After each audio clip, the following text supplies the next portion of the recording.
আজ পবিত্র ঈদ উল ফিতরের দিন ঈদের সকাল থেকেই জলপাইগুড়ি শহরের বিভিন্ন মসজিদে মুসলিম ধর্মাবলম্বীদের উপস্থিতি লক্ষ্য করা গেছে।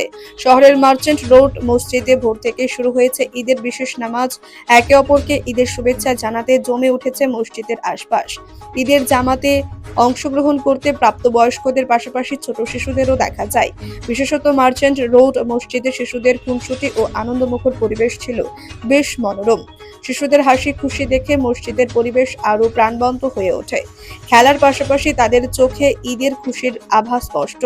জলপাইগুড়ির অন্যান্য মসজিদেও সকাল থেকে ধর্মীয় অনুষ্ঠানে মানুষের ভিড় বেড়ে যায়। নিরাপত্তার কঠোর ব্যবস্থা নেওয়া হলেও ঈদের আনন্দ সবার মধ্যে এক অপূর্ব সেতুবন্ধন তৈরি করেছে। ঈদ উল ফিতরের এই দিনটি শুধু ধর্মীয় উৎসব নয়, সামাজিক ঐক্যেরও এক বিশেষ মুহূর্ত।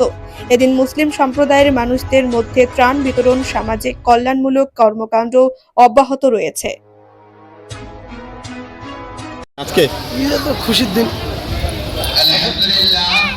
কিভাবে পালন করছেন? রোজা শেষ হলো 1 মাসে, সবাই মা বোন সবাই রোজা ছিল, খুশি খুশি গেল। আজকে আরো ভালো লাগতেছে। বাচ্চা কাচ্চা নিয়ে মসজিদে আসছি নামাজ পড়তে।